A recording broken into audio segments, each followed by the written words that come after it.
সচিব মনোজ পন্তকে দিল্লিতে তলব করেছে নির্বাচন কমিশন। বিকাল 5টার মধ্যে তাকে হাজিরা দিতে হবে কমিশনের সদর দপ্তর।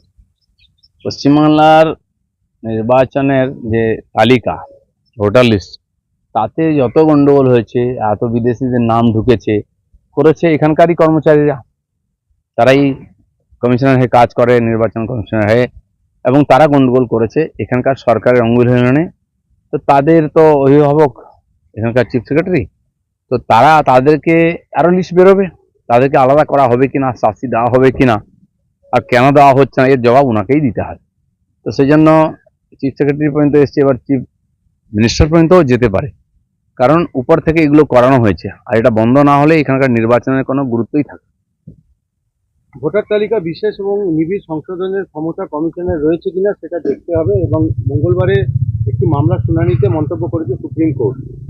বুধবারে আবার শীর্ষ আদালতে।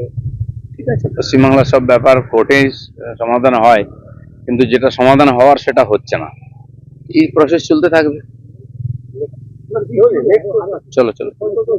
নির্যাতিতার বাবার অভিযোগ ছিল যে গত 9 আগস্টে নবান্ন অভিযানের দিকে তার স্ত্রীর যে মারধরের ঘটনা, তার বাবার দাবি যে সেদিন এই হামলা পূর্ব পরিকল্পিত ছিল এবং তার স্ত্রীর মৃত্যুও হতে পারত।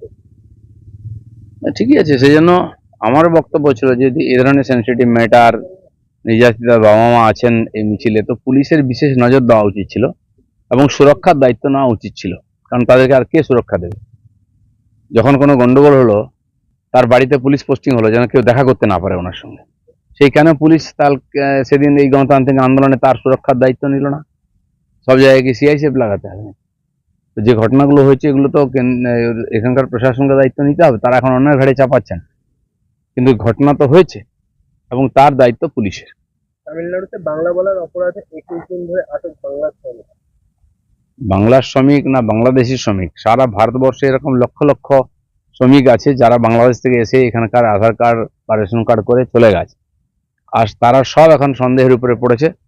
তাদেরকে তাদের পরিচয়পত্র দেখাতে হবে, যোগ্য প্রামাণ্য যেটা চাইছে, আর না হলে ওদের নয় বাকিদেরও ঝামেলায় পড়তে হবে। আর এর জন্য পুরোপুরি এখানকার টিএমসি সরকার পার্টি, যারা এই ধরনের ভুয়ো ভোটার বানিয়ে সবাইকে দিয়ে দিচ্ছে, তারা পুরোপুরি দায়ী।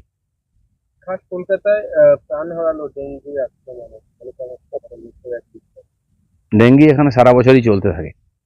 অন্য সমস্যা হলে ওটা চাপা পড়ে যায়, আপনারাও তুলে ধরেন না, কিন্তু মৃত্যুও চলতেই থাকে। আর ডেঙ্গির সমস্যার সমাধানের কোনো চেষ্টা হয় না, একটু সংখ্যা বাড়লেই আবার ধোঁয়া দেওয়া ইত্যাদি করে একটা মিটিং করে জিনিসটাকে চেপে দেওয়া হয়।